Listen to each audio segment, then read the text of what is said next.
In today's video, you're doing too much training volume.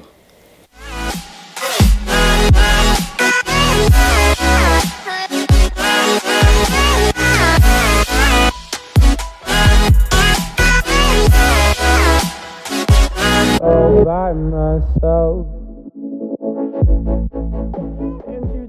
Hey guys, what's going on? This is Paul Ravella from ProPhysique.com. In today's video, we're going to talk about training volume. What is training volume? Is there such a thing as too little, too much? And today's topic actually comes from the monthly application in strength sport. So I'm going to link that below if you're interested. This is actually the place where I go to get a lot of my information. A lot of people ask me, hey Paul, like where can we go to learn more, do more? There's actually some great stuff in this month's issue, actually an article on caffeine supplementation and how it actually can help you lose soreness and prevent muscle soreness, which was something that I had not seen that research. So there's always stuff in these monthly releases that kind of gives me some insight into what's going on in the fitness community. And so it's a great way to stay ahead of what's going on. And so this month's article that I want to talk about is about volume and about the specific topic of the article. I'll put it on the screen here, is that they did a study that showed that a group of people that did 5 to 10 sets per week of training volume for a body part made better strength and hypertrophy muscle size gains versus a group that did 15 to 20 sets.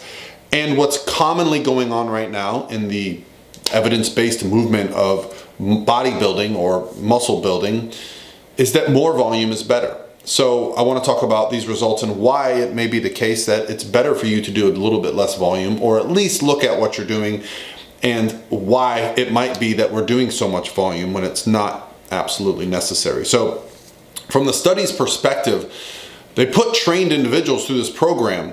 So you would think that a group that did a little bit more volume, 5 to 10 sets, 15 to 20 sets, you would think that that's not that big of a gap. But anyone that goes into the gym and writes out on a piece of paper a training program, it can look very basic.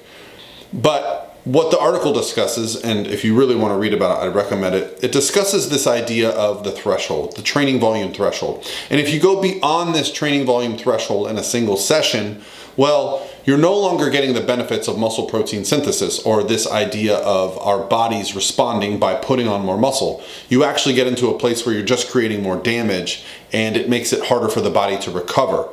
So if we think about it from that perspective, if you go in the gym and I told you to just train until complete fatigue, how many sets would you do?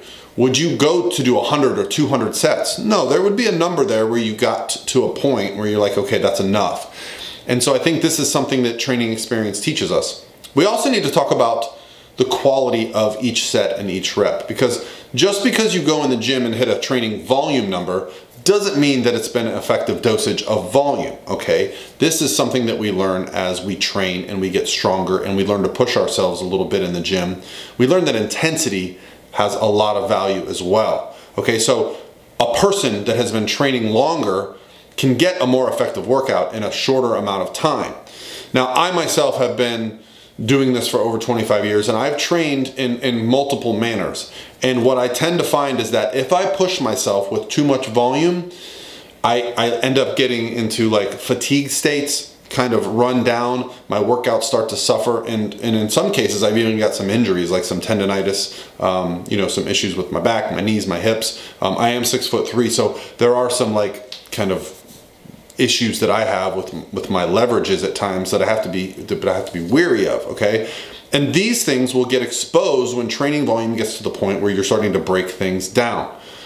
So I think the important thing for you to look at when we talk about training volume, for those that aren't aware, training volume is how many sets times reps times the weight in a single session, okay? So we could easily just go, well, I'm just gonna go in and I'm gonna do this amount of training volume, okay, and hit that volume.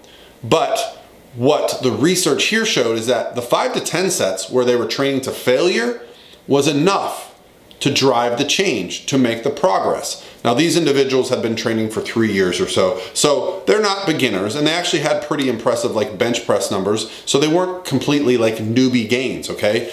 they actually saw some progress. Well, what do we know about research? Well, when they're looking at someone train, anyone here who has worked out with someone that they idolize, okay? I remember my early workouts with like Lane Norton and Doug Miller, people that I looked up to. The one thing that I've noticed was that my training intensity was much better when I trained with them. Why? Well, because I was trying to impress them. I was trying to keep up. But one thing I noticed about them, their training intensity was always high. They always had that next gear. And so I had to learn that. And once I learned that, I found that I made a lot of progress through proper training programming. Now, the one fallback of this study that I'm talking about today is that they maxed out their training volume in a single session. So I'm not saying that you should only hit all your volume in one session. There's probably a max volume per session number that works, okay? A max set rep weight session that's going to fatigue you. And for anybody that's been training for any amount of time, you kind of know when you hit that wall. You can do a leg workout, a chest workout, a back workout, and you just notice like, okay, I'm at the point where I'm just moving for the sake of moving. I don't actually have any explosiveness left. This is something that I've learned for myself to track and pay attention to, kind of auto-regulate, and know when it's time to get out of the gym. But those are really closely associated with that single session.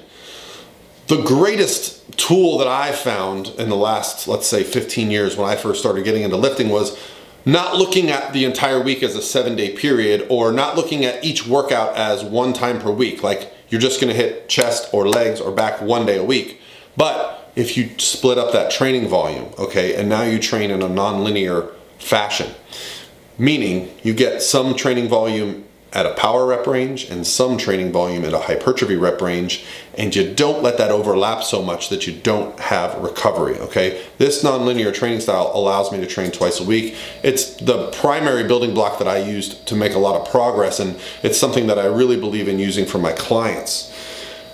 What I find is that those of us that get into contest prep, and I even get into this state, is that you want to train more. You want to feel like you're doing more. You want to get into these states, and so we do get into some higher volume, training intensity techniques during a phase where we're kind of getting leaner and losing weight, and maybe perhaps in contest prep. Because why? Well, it feels good. It feels good to be in the gym. You feel good, you see the pump, you know you're making progress. But another magical thing that I've noticed as I've been coaching for a long time, when you pull out some of that training volume and make people take time off and just go in the gym for shorter sessions, the scale comes down, cortisol comes down, stress goes down, things start to happen that show us that, okay, perhaps we've been pushing really hard and we need to pull back a bit. So what I would like to hear from you in the comments below is, who has gone through one of these training cycles where you just go all in? You do one of these crazy like squat programs or bodybuilding programs where you're getting so much volume that you accumulate so much fatigue that you just feel run down. And then when you back off, you notice, wow, I feel a lot better.